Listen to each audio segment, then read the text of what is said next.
And because fresh water, as I found out, is lighter than seawater. So basically, you can put a huge water train of 50 of these things, 100 football fields long, tow it across the ocean with our fresh water.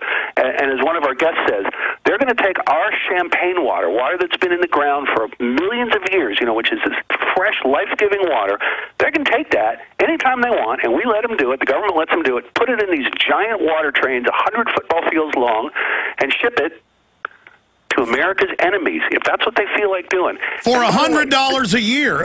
Let me just finish these bullet points. Sure, sorry. No. I mean, you can tell we're both frothing here. This is so... This one, and by the way, this one makes Jesse Ventura, this one made him so angry, and you'll see it on the screen. I was with him in person in Austin after he got back from the Great Lakes, and I've never seen him turning red and grabbing my shoulder going, Alex, they're stealing it. I mean, he was frothing. Yeah. Oh, so he gets mad on the show then? Oh yeah, because it's right there. People think that we hype this stuff up, as you said. It's right there. All you got to do is Google Stanwood, Michigan. You can't hype up big enough them putting uranium in the water to literally destroy our sperm count, now down by 87%. You can't hype that enough. Well, let's go to that a second. Again, you can Google this. Anybody can Google this. Male birth rates all around the world are dropping precipitously in some cases. And this goes across all species. This is not just human beings. Male birth rates, male fertility is dropping. This is a fact. This is a drop-dead fact. Now, why is that happening? Well, one of the reasons it's happening is uranium, even in trace amounts in the water, has a terrible effect on male fertility, terrible effect on testosterone. But what it does is it increases estrogen. So you have, all of a sudden, you have fish showing up all over the world, and especially here in the United States, too. You have fish showing up with both organs, with both male and female sex organs. You have otters. Don't ask me why it's otters, because I guess because they live in the water. I can tell you why. Stay there. They're hermaphrodites now, because the alluvial... They're dumping all the water we've used into rivers. It's got the estrogen, the chemicals in it. The otters then eat shellfish where it precipitates. It bioaccumulates in the otters. Stay there. This is key intel. The radiation attack straight ahead. Male birth rates are dropping all over the world. Radiation exposure expert Lauren Murray states that uranium in our water is leading to mass feminization of the population, not to mention kidney and other failure. Pancreas is going out. I was watching the news this weekend. They estimate half the public by 2020 will have diabetes. In fact, guys, put up some of those mainstream headlines about Texas covering up the uranium. They're putting it in the water. Of course they're covering it up. There it is, a KHOU, a CBS Houston. I-Team says state lowballs radiation score in drinking water. And then we've got the other headlines. State and feds cover up uranium, radium, and other things in the water. Male birth rates are dropping. A Big Brother wants you to be calm, docile. Government experts are advocating lithium in the water, municipal water districts. See, this is happening. Please continue. Michael Braverman with this show coming up, 10 p.m. Eastern, 9 p.m. Central. The episode's called The Great Lakes, but it's a lot more than that, because what it was like for you once you started investigating lithium and uranium in the water, and the show takes a big turn. Yes. I just want to say one thing. The new title of the show is The Worldwide Water Conspiracy. I know that's a little unwieldy, but that is the new title, The Worldwide Water Conspiracy. Why? Because it's bigger than the Great Lakes. It's worldwide. I'm glad they changed that. Okay. Yeah. So, and now, Alex, you gave us the turn, one turn, and then I'm gonna go through this really quickly. No, you got plenty of time. You've got the floor. Break down what they're putting in the water. Okay. And I'm going to do that, and then I'm going to give you and your listeners something. I'll bet, Alex, you may not even know all this. And this, the thing I'm going to say in a second, is going to blow people's minds. And again, I'm not saying that with a hype. I'm not saying that as some conspiracy kook. I'm saying this as a normal guy who got into this being a TV producer. Okay, lithium is being advocated by our government, by Big Brother, to be put in the water in all municipal water supplies and bottled water. Now, why do they want lithium? Two reasons. One, because lithium is used to treat bipolar mental disorders, and what it does is it makes you calm, it makes you docile. So again, more lithium in the water, their argument is suicide rates go down, but the real argument, as far as I'm concerned, is Big Brother wants a docile population. And, if you're juiced up on lithium, the chances that you're going to actually take some action and actually think for yourself decrease, because you're on lithium, you don't care.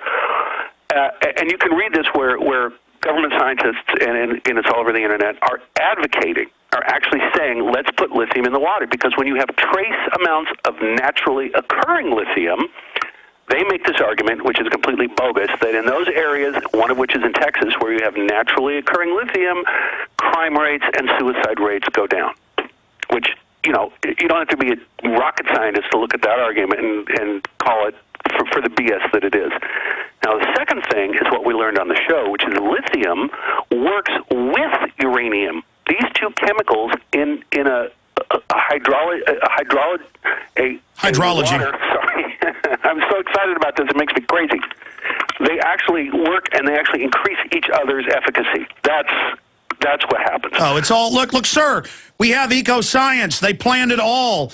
The White House science czar. These people are pure evil. Absolutely. And I that's what Dr. Blaylock, brain surgeon, said, is that all these things work together, and that fluoride then activates and supercharges. Absolutely. It's a slow poisoning. But exactly, but the fluoride is an adjuvant, just like they add things to vaccines to supercharge them. Yep. The fluoride is the adjuvant that turbocharges it. But Michael, you've got the proof in here, and then now it's even in the news in Texas, but they say, oh, we don't know why uranium's there or why the state covers it up. Yep. Because they're adding it. Please continue. Okay. Now I'm going to get to a part, and I'm going to preface this really quickly so your listeners understand this. True TV has this immense amount of courage to put this show on. Jesse Ventura has a huge amount of courage to put this show on. And I told you 2 weeks ago, there are people out there, there are forces out there, and I can't really say who they are, because, I have my own issues to protect. They do not want this show on the air. They want this show killed. The only way we keep this show alive is by people who want free information and people who are willing to expand their minds to watch the show. Now, all that being said, I'm going to tell you something that is not on the show. I can't tell you the reason it's not on the show because, again, I have to protect my insiders. But this is going to blow your people's minds. And it's going to blow your mind, too, Alex. You may already know about this. You're talking about the New World Order. Everyone talks about the New World Order and the elites. It's right here in black and white, right on the Internet. There's a thing called the St. Lazare Foundation. It's based in Europe. It's run by the Duc d'Anjou. This is, it's called a military order. It started in the Second Crusades. They do lots of humanitarian stuff.